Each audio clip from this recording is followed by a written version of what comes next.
وہ ایمانن فی حسن خلق، اور ایمان عطا فرمائیے خوش اخلاقی کے، ایمان آ گیا پکا اللہ تعالیٰ کے اوپر، اللہ کے ذات پر، اللہ کے صفات پر، آپ کے انبیاء کرام پر، آخرت کے دن پر، ہر چیز پر ایمان آ گیا، دماغ میں یہ خناس سوار ہو گیا کہ میں مومن ہوں اور یہ سب گھٹیا لوگ ہیں، جتنے بھی ہیں، جو غیر مسلم ہیں وہ بھی حقیر، اور جو گناہوں میں مبتلا ہیں وہ بھی حقیر، اور میں مومن ہوں صحیح معنی میں۔ تو کیا ہوگا کہ اس گھمنڈ کے نتیجے میں اور اس تکبر کے نتیجے میں اور دوسروں کو حقیر سمجھنے کے نتیجے میں یہ ایمان کے اندر خلل آئے۔ اس لیے فرمایا کہ ایمان ہو لیکن حسن اخلاق کے ساتھ ہو، حسن اخلاق میں بھی گندھا ہوا ہو ایمان۔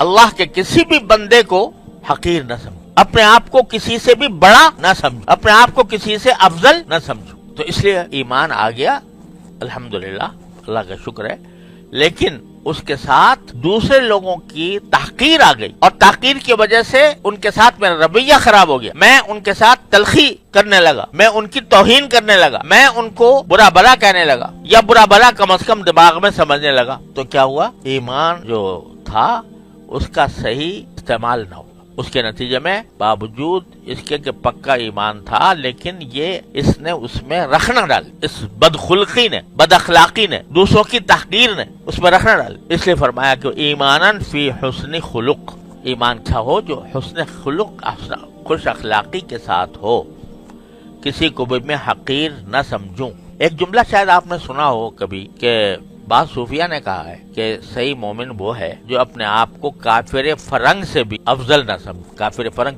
کافر فرنگ، فرنگی کافر، اس سے بھی افضل نہ سمجھے۔ یہ کیا بات ہو گئی؟ کافر ہے، فرنگی، اس سے بھی اپنے آپ کو افضل نہ سمجھے۔ ایک تو اس لحاظ سے جیسے میں نے پہلے بھی عرض کیا تھا کہ اپنے بارے میں دماغ میں یہ تصور لانا کہ بھئی میں کوئی بڑی چیز ہوں، یہ کسی بھی حالت میں اللہ تبارک و تعالیٰ کو پسند۔ حقیقت انسان کی کیا ہے؟ ایک گندا قطرہ تھا، اس کو اللہ تعالیٰ نے کہاں سے کہاں پہنچا دیا۔ تو اس لیے ایک تو یہ وجہ ہے کہ بھئی جب میں گندگی سے میری پیدائش ہوئی ہے تو میں کیسے کہوں کہ بھئی وہ بھی گندگی سے پیدا ہوا تو اسے افضل کیسے ہوگی؟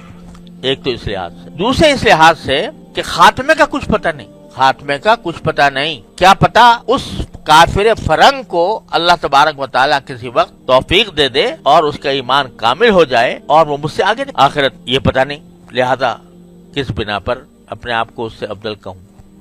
ایک بزرگ کا واقعہ حضرت تھانوی رحمۃ اللہ علیہ نے لکھا ہے کہ جو اس کو کسی بیوقوف نے ان کو یہ گالی دے دی کہ تم کتے سے بدتر ہو، بزرگ کو، متقی پرہیزگار آدمی، ان کو کہہ دیا تم کتے سے بدتر ہو۔ تو انہوں نے جواب میں کہا بھائی ابھی تو میں تمہاری بات کی تردید نہیں کر سکتا، اگر اللہ میاں نے مجھے ایمان کے ساتھ اٹھا لیا پھر تو میں کہوں گا تم غلط کہہ رہے تھے، اور اگر خدا نہ کرے میرا خاتمہ خراب ہوا تو پھر تمہاری بات صحیح ہے کہ کتے سے کم از کم باز پوچھ تو نہیں ہوگی، اس کو جہنم دوزخ سے کا سامنا تو نہیں کرنا پڑے گا، لہذا میں ابھی تمہاری بات کی تردید نہیں۔ دوسرا ہوتا کیا کہتے تو کتے سے بدتر، تیرا باپ کتے سے بدتر، لیکن انہوں نے اس کو ایک مسئلہ بنا کہ ابھی تو میں تمہاری بات کی تردید نہیں کر سکتا، اگر دنیا سے چلا گیا ایمان کے ساتھ تو پھر بے شک بہتر ہوں گا، ورنہ تم صحیح کہتے ہو۔ تو اس واسطے ایمان کے ساتھ بعض اوقات یہ تکبر لگ جاتا ہے، دوسروں کی تحقیر لگ جاتی ہے، اس تکبر اور تحقیر کے نتیجے میں خود اس ایمان میں خلل آ جاتا ہے۔ لہذا سرکار دو عالم صلی اللہ علیہ وسلم نے ایمان مانگا